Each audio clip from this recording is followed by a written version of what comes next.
सबैजना साथीहरूलाई मेरो जय मसीह। फेरि पनि तपाईहरुको बीचमा म नेपाली बाइबल अध्ययन गर्ने क्रममा येशू ख्रीष्टको विषय लिएर पुनः उपस्थित भएको छु र यो भन्दा अघिल्लो भिडियोमा येशू ख्रीष्टले दिनुभएको आज्ञा र अधिकार के हो भन्ने बारे हामीले हेरेका थियौं, जसमा हामी येशूको चेला बन्नुपर्छ र येशूकै चेला बनाउनुपर्छ भन्ने कुरामा हामीले चर्चा गरेका थियौं र सबैजनाले त्यस भिडियोलाई तपाईहरुले हेर्नुभएको र मन पराउनु भएको लागि सबैजनालाई प्रभुले आशिष गर्नुभएको होस्। र आज हामी फेरि पनि विशेष गरेर येशू ख्रीष्टको चेला कसरी बन्न सकिन्छ भन्ने कुरामाथि हामी चर्चा गर्नेछौं। यस वचनप्रति हाम्रो ध्यानसँग यसलाई बुझ्ने परमेश्वरले हामीलाई समझ र ज्ञान दिनुभएको होस्। आउनुहोस्, सबभन्दा पहिला तपाईं र मैले पढ्दै गरेको वचनको खण्ड मत्ती 28 को 19 र 20 पदमा हामीले पढ्यौं भने, जाऊ चेला बनाऊ, पिता पुत्र पवित्र आत्माको नाउँमा बप्तिस्मा देऊ भनेर प्रभु येशू ख्रीष्टले आज्ञा दिनुभएको छ। र त्यसैको आधारमा तपाईं र म येशू ख्रीष्टका चेला हौं र हामी येशूको चेला बन्नुपर्छ भन्ने कुरामा ध्यान दिनुपर्छ भन्ने कुरा हामीले बुझ्न सक्छौं। र यस आधारमा तपाईं र मैले भन्न सक्छौं कि हामी कसरी चेला बन्न सकिन्छ भन्ने कुरामाथि हामीले चर्चा गर्नेछौं। यसको निम्ति तपाईं र मैले सबभन्दा पहिलो कुरा मत्ती 11 को 29 पदमा तपाईं र मैले पढ्यौं भने, मेरो जुवा आफूमाथि ल्याऊ र मसँग सिक भनेर येशू ख्रीष्टले भन्नुभएको छ। र हामी सबैले येशू ख्रीष्टसँग सिक्नुपर्छ भन्ने कुरामा हामीले यो कुरालाई ध्यान दिन जरुरी छ। र यो पनि हामीलाई थाहा छ कि गुरुभन्दा चेला ठुलो हुँदैन, तर चेला गुरु जस्तै बन्न सक्छ भन्ने कुरामा हामीले यो कुरालाई पनि हामीले आफ्नो मनमा राख्न अति आवश्यक छ।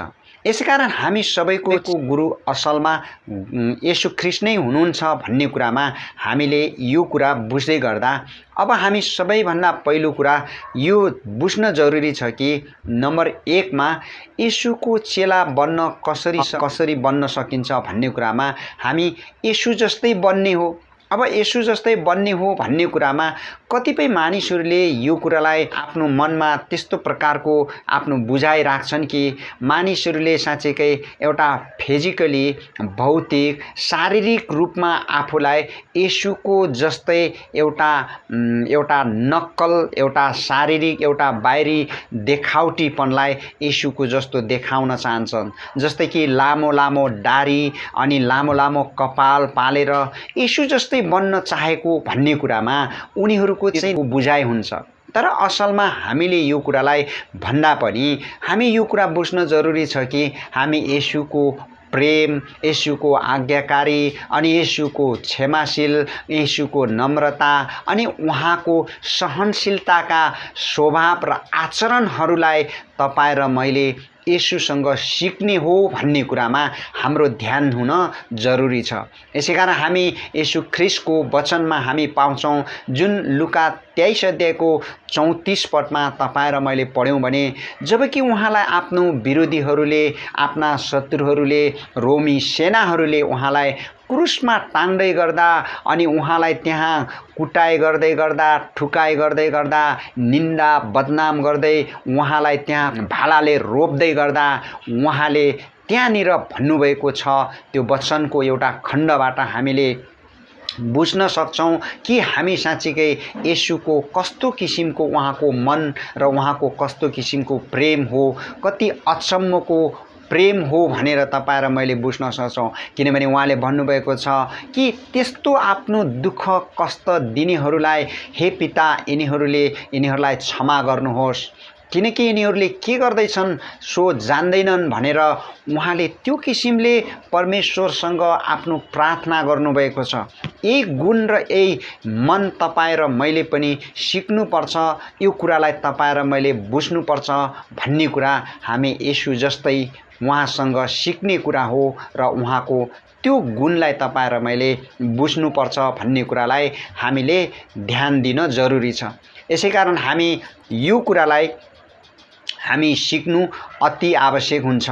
नम्बर 2 कुरा, येशू ख्रीष्टले जसरी रगतको नातालाई तुच्छ ठान्नुभयो त्यसरी हामी पनि आफ्नो व्यक्तिगत जीवनमा कतिपटक हामीले आफ्नो रगतको नाता जसले तपाईँ र मलाई प्रेम गर्छ त्यसलाई मात्र प्रेम गर्ने गर्छौं। यो स्वाभाविक हो, हामीले त्यसरी हामी प्रेम गर्नेहरूलाई प्रेम गर्नुपर्छ। तर तपाईँ र म उहाँको चेला बन्न को निम्ति भने उहाँले जसरी हामीलाई सिकाउनु भएको छ त्यसरी नै तपाईँ र मैले सिक्नु पर्ने हुन्छ। यसैकारण तपाईँ र मैले येशूले हामीलाई सिकाउनु भएको वचनको खण्डबाट मत्ती 12 अध्यायको 48 देखि 50 पदमा हामीले पढ्यौं भने जबकि येशू ख्रीष्ट आफ्नो सेवकाईको क्रममा कुनै मानिसहरूको एउटा भिडमा उहाँले सिकाउँदै गर्नुहुँदा मानिसहरूलाई वचन प्रचार गर्दै गर्नुहुँदा आफ्नो आमा र भाइहरू उहाँलाई भेट्न आउँदै गरेका हुन्छन् र त्यतिखेर उहाँले मानिसहरूले उनलाई खबर दिन्छन् तपाईका आमा र भाइहरू बाहिर आएका छन्, तपाईसँग कुरा गर्न चाहन्छन्, तपाईसँग भेट्न चाहन्छन् भनेर उनीहरूले त्यो खबर दिँदै गर्दा येशूले भन्नुभएको छ कि ती मानिसहरूलाई देखाउँदै ती चेलाहरूलाई देखाउँदै भनेका छन्, हेर मेरा आमा र भाइहरू जसले मेरा पिताको वचन पालन गर्छन्, मेरो पिताको वचन सुन्छन् र तिनीहरू नै मेरा भाइ र मेरा आमाहरू हुन्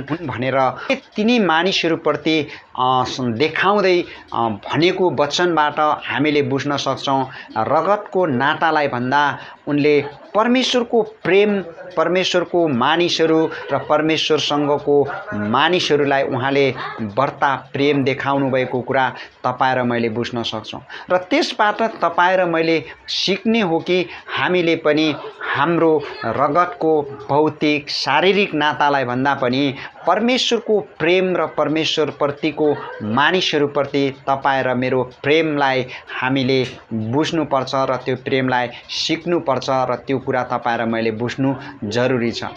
त्यसैकारण हामी येशूको वचन मत्ती 10 अध्यायको 37 पदमा 37 देखि 39 पदमा हामीले पढ्यौं भने जसले मलाई भन्दा आफ्नो आमा बुबा छोरा छोरीहरूलाई बढी प्रेम गर्छ त्यो मेरो योग्यको हुँदैन भनेर येशूले फेरि पनि त्यो वचनलाई फेरि कोट गर्दै भनेको कुरा हामी त्यो पढ्न सक्छौं र अझै तपाईँ र मैले लुका 14 को 26 पदमा हामीले पढ्यौं भने कोही म कहाँ आउने इच्छा गर्छ भने आफ्नो प्राणलाई समेत तुच्छ ठान्दैन भने त्यो मेरो चेला हुन सक्दैन भनेर येशूले आफ्नो वचनहरूबाट यसरी भन्दै गर्दा हामी यो कुरालाई बुझ्न जरुरी छ कि यो कुरालाई सिक्न जरुरी छ कि येशूको चेला कसरी बन्न सकिन्छ भन्ने कुरामा हामीले आफ्नो भौतिक र शारीरिक प्रेमलाई भन्दा परमेश्वरप्रतिको प्रेमलाई तपाईँ र ममा बढ्ता हुनु जरुरी छ भन्ने कुरा येशूले तपाईँ र मलाई सिकाउनु भएको छ। र नम्बर 3 कुरा तपाईँ र मैले यो बुझ्न सक्छौं कि उहाँले भन्नुभएको छ दैनिक आफ्नो क्रुसलाई उठाउनु पर्छ भनेर येशूले तपाईँ र मलाई सिकाउनु भएको छ। अब त्यहाँ कति पटक तपाईँ र मैले दैनिक क्रुसलाई उठाउनु पर्छ भन्ने कुरामा कति मानिसहरूले आफ्नो गलामा कुनै पनि धातुको क्रुस बनाएर झुन्ड्याएर हिँडेका हामी देख्छौं। वास्तवमा यो आफ्नो गलामा आफ्नो कुनै पनि धातुको क्रुस बनाएर यो आफ्नो गलामा राख्नु क्रुस उठाउनु होइन। यो कुरा तपाईँ र मैले बुझ्न जरुरी छ। येशूले तपाईँ र मलाई यस क्रुस उठाउनु पर्छ भन्ने कुराको एउटा सन्दर्भलाई तपाईँ र मैले बुझ्दै जाँदा हामी यो कुरालाई तपाईँ र मैले संक्षिप्तमा यो कुरा बुझौं कि हामी येशू ख्रीष्टमा विश्वास गरे बापत हाम्रो जीवनमा आउने हरेक दुःख कष्ट निन्दा बदनाम समस्या यी सबै हाम्रो जीवनमा विश्वासको खातिर हामीमा भोग्नु पर्ने दुःखहरूलाई हामीमाथि आउने कष्टहरूलाई नै एउटा क्रुसको समान हामीले दैनिक उठाउनु पर्छ भन्ने कुराको बुझाइ हो। यसैकारण हामीले वचनहरूमा पढ्न सक्छौं। फिलिपी 1:29 मा पढ्न सक्छौं ख्रीष्टको निम्ति विश्वास गर्नु मात्र होइन उहाँको निम्ति हामीले दुःख पनि भोग्नु पर्छ भनेर वचनमा हामी त्यो पढ्न सक्छौं। र अर्को कुरा तपाईँ र मैले हामी मत्ती 10 अध्यायको 16 देखि 23 पदमा हामी पुरा पढ्यौँ भने त्यहाँनिर हामीलाई हाम्रो जीवनमा आउने निन्दा, बदनाम, घृणा, विरोध, सतावट, विभिन्न किसिमका दुःख, कष्ट, झुटा आरोप, धेरै खालका यस्ता समस्याहरू विश्वासीको जीवनमा आउँछन् र तिनी कुराहरूलाई नै हामीले एउटा क्रुसको समान हामी सहनुपर्छ, त्यो क्रुसको समान उठाउनुपर्छ भन्ने कुरामा हाम्रो येशूले सिकाउनु भएको एउटा असलमा हामी प्रतिको एउटा कष्टलाई नै उहाँले क्रुस दैनिक उठाउनु पर्छ भनेर उहाँले भन्नुभएको हो। यसैकारण हामी पावलले भनेको त्यो वचनमा पनि हामी पढ्न सक्छौँ, जहाँ पहिला कोरिन्थी 15 अध्यायको 30 देखि 31 पदमा पढ्यौँ भने म हरघडी जोखिममा परिरहेको छु, प्रतिदिन म मर्दछु भनेर उहाँले आफ्नो वचनमा हामीलाई लेखेर दिनुभएको छ। अनि पहिला कोरिन्थी 9 को 27 मा पढ्यौँ भने म आफ्नो शरीरलाई कठोरता साथ सघाउँछु भनेर उहाँले आफ्नो वचनहरूद्वारा तपाईँ र मलाई क्रुसको निम्ति हामी साँच्चीकै तयार हुनुपर्छ भन्ने कुरामा हामी येशू ख्रीष्टले सिकाउनु भएको एउटा असलमा चेला बन्ने एउटा तरिकालाई, चेला बन्न को सक्छ भन्ने कुरालाई हामीले यिनी कुराहरूबाट साँच्चीकै एक येशू ख्रीष्टमा विश्वास गर्ने व्यक्ति उहाँको चेला बन्न सक्छ भन्ने कुरामा हामीले बुझ्न जरुरी छ र यही कुरालाई तपाईँ र मैले चेला बनाउने एउटा माध्यम र मेथडलाई हामी बुझ्न सक्छौँ। र अन्तिममा येशू ख्रीष्टले जस्तै आफूलाई इन्कार गर्नुपर्छ भन्ने कुरा पनि तपाईँ र मैले बुझ्न जरुरी छ। जुन कुरा तपाईँ र मैले आफ्नो व्यक्तिगत जीवनमा कति कुराहरू हामी सबै कुराहरूलाई हामी त्याग्न सक्छौँ, तर हामी आफैले आफैलाई इन्कार गर्न हाम्रो निम्ति कठिन कुरा हुन्छ, गाह्रो कुरा हुन्छ, यो बडा मुस्किल कुरा हुन्छ। तर पनि हामी वचनहरूको खण्डहरू पढ्दै गर्दा हामीले त्यो कुराहरूलाई तपाईँ र मैले सिक्ने प्रयास गर्दै गर्दा हाम्रो जीवनमा हामीले असलमा उहाँको चेला बन्ने हो भने यो कुराहरूलाई तपाईँ र मैले मनन गर्नै पर्छ र यही कुराहरूलाई तपाईँ र मैले बुझ्ने प्रयास गर्नै पर्छ। किनभने येशू ख्रीष्टले तपाईँ र मलाई बताउनु भएको र सिकाउनु भएको वचनहरूमा हामी यही कुरा बुझ्न सक्छौँ। जबकि उहाँ कफरनहुममा हुँदाखेरि उनीहरूका चेलाहरूले, येशू ख्रीष्टका 12 जना चेलाहरूले आपसमा उनीहरूले बहस गरिरहेका थिए कि हामीहरूमध्ये को सबभन्दा ठुलो हो भन्ने कुरामाथि उनीहरू आपसमा यो बहस गर्दै गर्दा येशू ख्रीष्टले आफ्नो चेलाहरूलाई एक ठाउँ बोलाएर भन्नुभयो, कोही पहिले हुने इच्छा गर्छ भने त्यो सबैको सेवक हुनुपर्छ भनेर येशूले ती चेलाहरूलाई भन्नुभएको कुरा मर्कुस 9 अध्यायको 33 देखि 35 पदमा हामी पढ्न सक्छौँ। र यसबाट हामीलाई येशूले सिकाउनु खोज्नुभएको शिक्षा के हो त भन्ने कुरामा हामी आफ्नो व्यक्तिगत जीवनमा हामी आफूलाई ठुलो भन्दा पनि हामी आफूलाई होच्याउन सक्नुपर्छ। हामी आफूलाई कुनै कुरामा तपाईँ र म आफूलाई नम्र बनाउन सक्नुपर्छ। जुन तपाईँ र मलाई येशू ख्रीष्टले हामीलाई देखाएर सिकाउनु भएको कुराबाट हामी भन्नुभएको वचन अनुसार हामी उहाँसँग सिक्दै जाने क्रममा यो कुरा पनि तपाईँ र म एउटा चेला बन्नको निम्ति अति आवश्यक छ कि हामी साँच्चीकै आफूलाई होच्याउन सक्नुपर्छ। जुन कुरा तपाईँ र मैले हामी पढ्न सक्छौँ, मत्ती 18 अध्यायको 4 पदमा हामीले पढ्यौँ भने जसै एउटा बालकले जस्तै आफूलाई नम्र तुल्याउँछ त्यही स्वर्गको राज्यमा महान हुनेछ भनेर प्रभुको वचनले तपाईँ र मलाई यसरी भन्दै गर्दा हामी यो कुरालाई बुझ्न जरुरी छ कि हामी आफ्नो व्यक्तिगत जीवनमा एउटा बालक जस्तै हामी परमेश्वरको वचनप्रति आज्ञाकारी हुने हो। बालक भन्नाले तपाईँ र म बालकले आज्ञाकारी हुन्छ, त्यसरी नै तपाईँ र म यस वचनप्रति आज्ञाकारी हुनेहरू नै साँच्चीकै उहाँको चेला बन्न सकिन्छ भन्ने कुरामा यो कुरा ध्यान दिन जरुरी छ। त्यसै गरिकन तपाईँ र मैले येशू ख्रीष्टले आफूलाई कसरी होच्याउनु भयो भन्ने कुरामा फिलिप्पी 2 अध्यायको 7 र 8 पदमा हामी पढ्न सक्छौँ। उहाँले आफूलाई रित्याउनु भयो, आफैलाई होच्याउनु भयो, मृत्युसम्म उहाँ आज्ञाकारी रहनुभयो।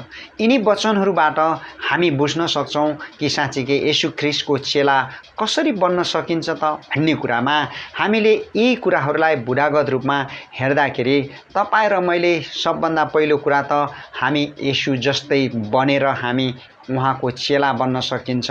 नम्बर 2 कुरा हामीले रगतको नातालाई तुच्छ ठान्नुपर्छ। नम्बर 3 कुरालाई दैनिक आफ्नो क्रुसलाई उठाउनुपर्छ र नम्बर 4 कुरा येशू जस्तै आफूलाई पनि होच्याएर नम्र बनाउन सक्नुपर्छ। यिनी कुरामा तपाईँ र मेरो ध्यान र यिनी कुरामा आफ्नो व्यक्तिगत जीवनमा हामी बन्न सक्यौँ भने सचमुच परमेश्वरको वचनअनुसार हामी उहाँको चेला बन्न हामी सक्षम हुनेछौँ। हामी सबैलाई यो कुरा हुनको निम्ति, गर्नको निम्ति, बन्नको निम्ति परमेश्वरको आत्माले सहायता मद्दत गर्नुभयो भने अवश्य बन्नेछौँ। तर हामी उहाँको आत्मा बिना यो सबै कुराहरू गर्न कठिन छ, गाह्रो छ। तर पनि हामी सबैले यो कुरा बुझेर हामी यस अनुसार आफ्नो विश्वासको जीवनमा असलमा उहाँ ख्रीष्टकै चेला बन्न सक्यौँ भने हाम्रो निम्ति धेरै आशिषमय बन्नेछ। सबैजनाले यो कुरा बुझ्नको निम्ति परमेश्वरको आत्माले ज्ञान र समझ गर्नुभएको होस्। परमेश्वरको महिमा होस्। सबैजनालाई फेरि पनि मेरो जय मसीह।